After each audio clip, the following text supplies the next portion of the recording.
Good. So, as I was saying, that was the passionate speech. This is the Eurocrat speech. So I'm going to make a speech about the outermost regions.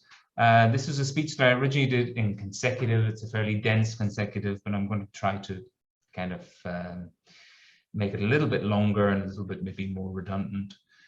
So the outermost regions, we'll call them ORs. They're called RUP in quite a few other languages, so région ultrapériphérique. I'm not going to give you the names because that's part of the challenge of the speech, but you can imagine what they are. I will probably pronounce them, I'll try to pronounce them accurately, but I'll pronounce them the English way. Right, so I've given you some vocab. I'll just run through it again. So outermost regions, ORs, I give you some names of regions and islands. I mentioned one EU treaty, which is the Treaty on the Functioning of the EU, the TFEU. I mentioned a couple of concepts, brain drain, I talk about cohesion policy, and I mentioned 2 EU programs, Erasmus Plus and Horizon Europe. Okay, so without further ado, I will get started. Some figures, by the way, again, wouldn't be an interpreting exercise without a couple of figures. Okay, let's get started. Good evening, ladies and gentlemen. When you think about the European Union, you probably think mainly about the European continent. And it's true that that's where the vast majority of EU citizens live. But there are 3 member states which are islands, islands with fairly small populations. We're talking here, of course, about Cyprus, which has a population of around 800,000 people, Malta with around 500,000 people, and my own member state of Ireland, which has a population of around 5 million. Now, these 3 member states account for a relatively small proportion of the EU's total population. We're talking about less than 2%. But they are quite important from a strategic point of view. They are located in key areas of the European continent. So you have Malta, which is in the Mediterranean, near North Africa. You have Cyprus, of course, which is located near Turkey and the Middle East, and Ireland, which is located in the Atlantic and provides a kind of a bridge to the English-speaking world, to the former member state, much to my regret, the United Kingdom, and to the United States and Canada. However, you may be less aware that there are other territories which belong to EU member states, which are also very important from a strategic point of view, and actually have a special status. And these are the outermost regions, ORs. There are 9 of these regions in total. 2 belong to Portugal, the Azores and Madeira. 1 belongs to Spain, the Canary Islands, and 6 belong to France. And I won't give you all the French territories, but you can probably imagine where they are. They're the territories which are in the Caribbean and the Indian Ocean. Now, these outermost regions, or ORs, are home to 4.8 million people. And in this speech today, I would like to give you some more information about the main challenges facing the outermost regions, as well as some of the initiatives launched by national governments and the European Union to overcome these shortcomings or problems. Now, when you hear the term outermost regions, you think of a place which is quite remote, which is quite far from the mainland, and that is indeed the case. Some of these regions are more peripheral than others. But in most cases, we're talking about small islands which have quite a complicated topography.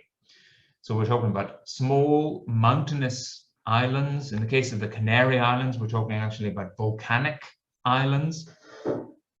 So that makes building any kind of infrastructure very difficult.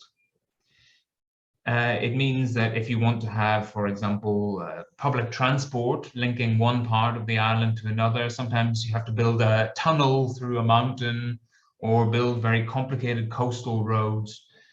That means that if young people, for example, don't have their driving license yet, or you have perhaps older people who can no longer drive, they can feel excluded from mainstream society.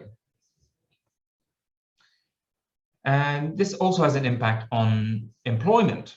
So if you don't have access to public transport or you can't drive, then it excludes you from certain jobs. So it means that you may be unemployed for a long period of time before finding the right type of job. This leads to another phenomenon, which is brain drain. Now, you all know what brain drain is. It means when young people, young, well-educated people, go off somewhere else, taking their skills, education, and experience with them. And indeed, there is a brain drain from these ORs, outermost regions. There's a great deal of reliance on seasonal or poorly paid jobs. So we're talking about jobs in tourism, so large hotel complexes or restaurants, or in agriculture, so picking crops and at particular times of the year. So as a result of this, young people have to leave the island, whichever island we're talking about, to go to the mainland to find work. So to find work, for example, in Paris or Madrid or Lisbon, they go there to perhaps finish their studies, find work, maybe they meet someone and start a family, and they decide that they don't want to go back to their outermost region. This leads to another phenomenon, which is an aging population.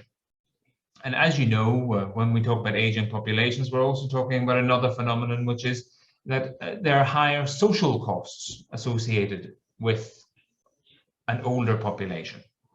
So you need people to care for these older people. These older people are not able to contribute to society anymore. They're not paying perhaps taxes or social contributions. So they're, in a sense, a burden for society rather than contributing to society, financially speaking, of course. On these islands, they can often only grow certain crops, or they can only have factories producing certain types of goods. That means that a lot of these outermost regions are highly reliant on imports. So that leads to another problem, which is a high cost of living. And that sometimes drives certain people away from these outermost regions, that they can't afford to live there anymore. So that's another problem. One of the final challenges I want to talk about is something which is quite specific to the Canary Islands. Many of you may have been to the Canary Islands on holiday. I know one of our colleagues here actually studied in the Canary Islands. She was lucky enough to spend a year there. The Canary Islands, as you know, belongs to Spain, but it's actually much closer to the continent of Africa than it is to the European continent. This has led to a further challenge, which is linked to migration. There are many migrants from, for example, North Africa, Sub-Saharan Africa, who make their way to the Canary Islands, sometimes in very dangerous ways, taking very makeshift rafts across the Atlantic Ocean to get to the Canary Islands. I was actually in a meeting the other day, and a Spanish delegate was speaking very passionately about the problems facing the Canary Islands when it comes to migration. He mentioned that there are 18,000 migrants, approximately 18,000 migrants who arrive every year in the Canary Islands. Now, the Canary Islands is not a very economically developed place to begin with. Many of the Spanish people living there can't find employment. So this creates yet another challenge. What do you do with these migrants who arrive? How do you treat them in a humane way? But you also have to try to deal with your own population. So it definitely means that there are a number of added challenges for the Canary Islands. Now, as I said at the beginning, there are challenges, but national governments and the European Union have been working together to try to counter these problems. The specific nature, the specificities of outermost regions have been enshrined in 21 EU initiatives. And in fact, the European Union gives special status to the outermost regions through Article 349 of the Treaty on the Functioning of the EU.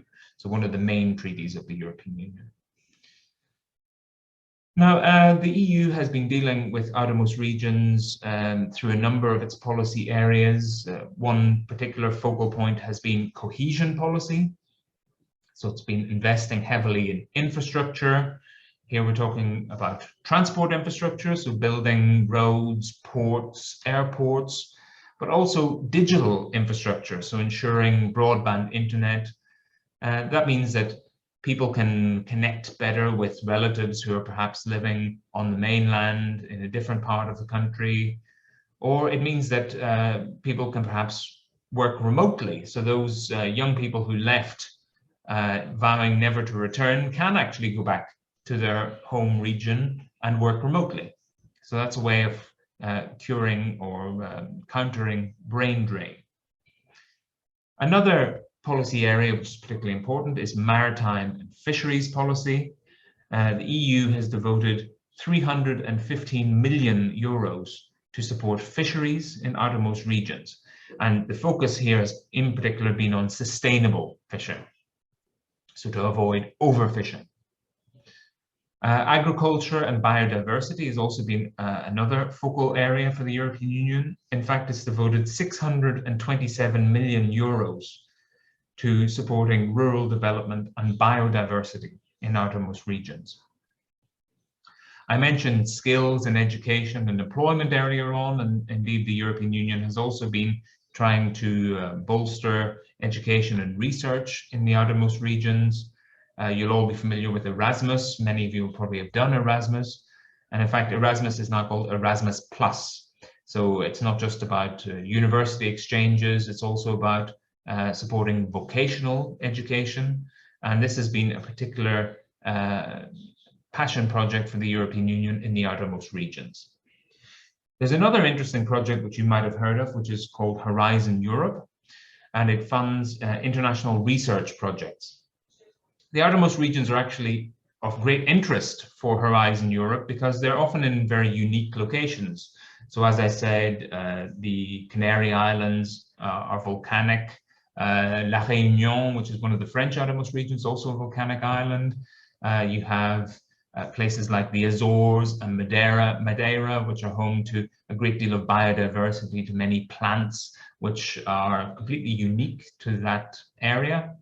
So there are a lot of research projects that the European Union can carry out in these outermost regions. And the final area in which the European Union provides support is on migration. And as I said, this is particularly important for the Canary Islands. They need a great deal of support in welcoming and integrating migrants, so how to provide accommodation and language classes. There's also been a fund which has been set up, the Asylum and Migration Fund, to help deal with some of the challenges facing outermost regions. So in conclusion, I think we can see that there are many challenges faced by outermost regions because of their remote location, the lack of skills, the aging population. But I think it's an excellent idea that national governments, along with the European Union, have been taking a number of steps to address these problems. Thank you very much for your attention.